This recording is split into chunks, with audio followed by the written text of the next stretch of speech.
Selamat pagi teman-teman. Selamat bergabung bersama kami, mahasiswa Prodi Filsafat IFTK Lerlero. Pada kesempatan video kali ini, kami akan mempresentasikan salah satu filsuf komunikasi, yakni Harold D. Lasswell. Pada kesempatan video kali ini, kami akan membagi presentasi kami ke dalam 4 bagian.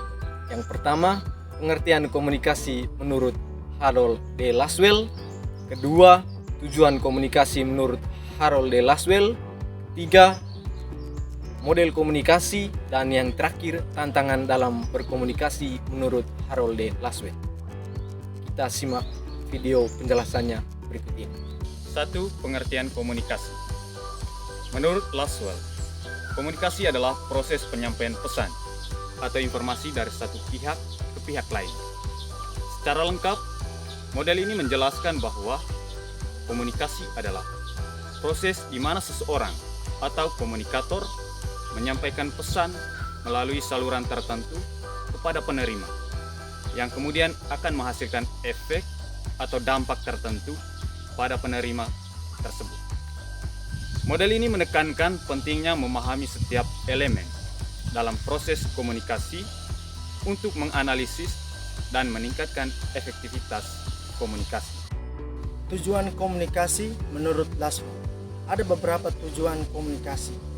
Itu yang pertama, menginformasikan. Tujuan ini berarti menginformasikan suatu fakta, data kepada audiens. Tujuan ini sering kita temukan dalam konteks jurnalistik, pendidikan, atau penyebaran informasi secara umum. Tujuan yang kedua adalah mengubah sikap atau mempengaruhi.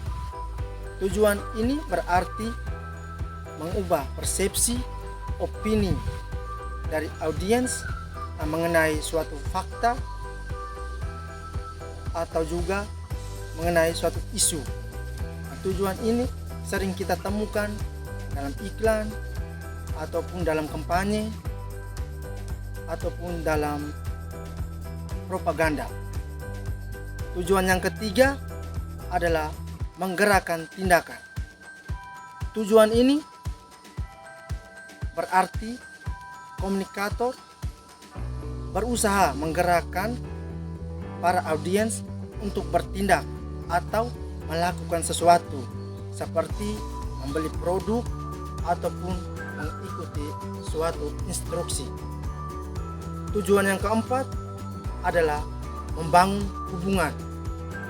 Tujuan ini berarti membangun hubungan antara komunikator dan juga audiens.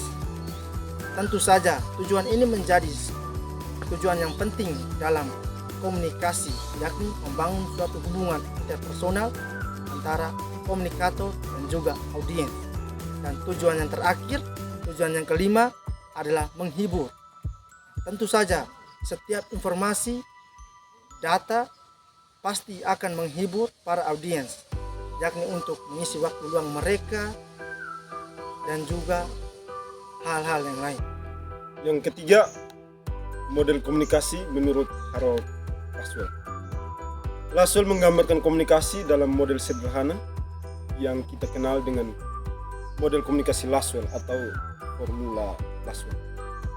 Model ini mendefinisikan komunikasi dengan menjawab 5 pertanyaan dasar. Yang pertama, siapa?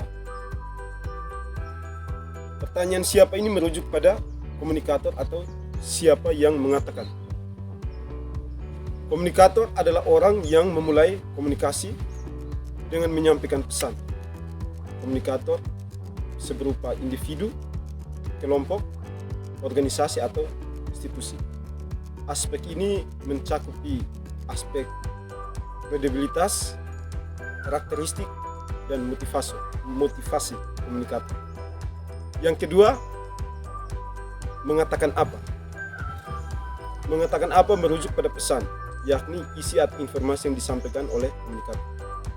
Pesan ini bisa berupa ide, opini, fakta, instruksi, ataupun narasi. Yang ketiga, melalui apa.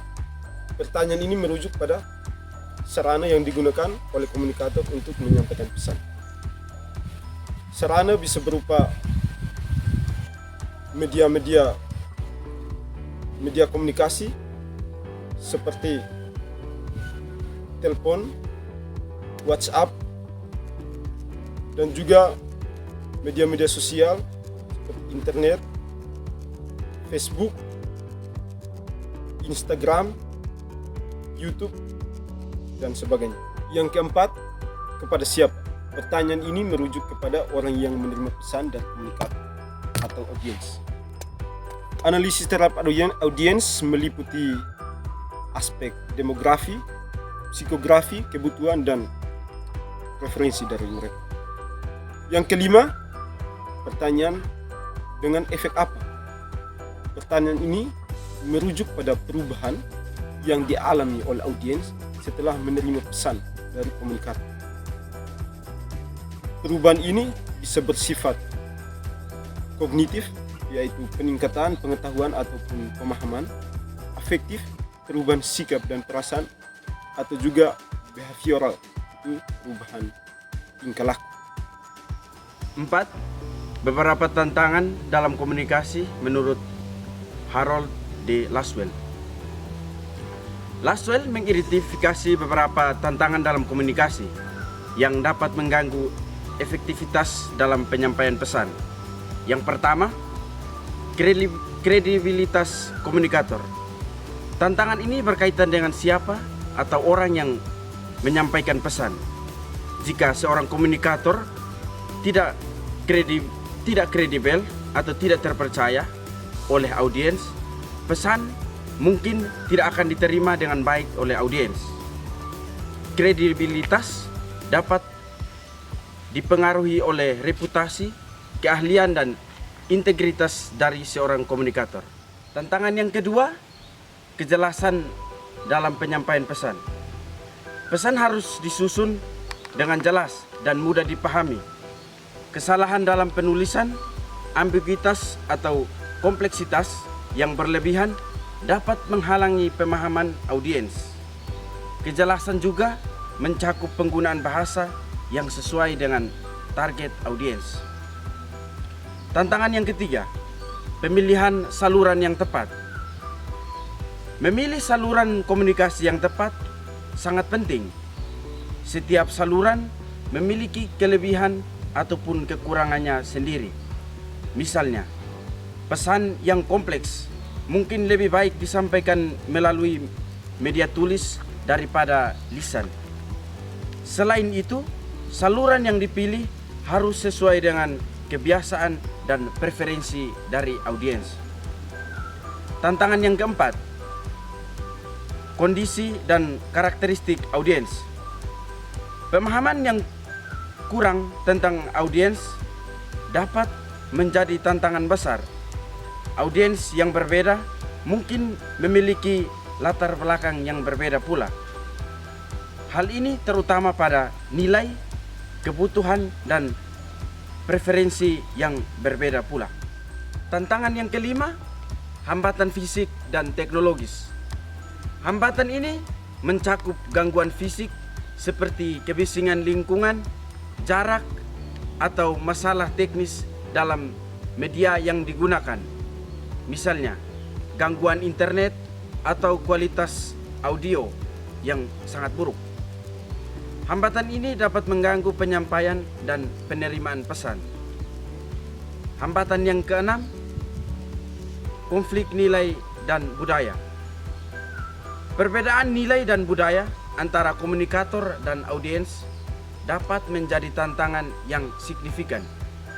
Pesan yang efektif dalam satu budaya mungkin tidak efektif atau bahkan ofensif dalam budaya lain.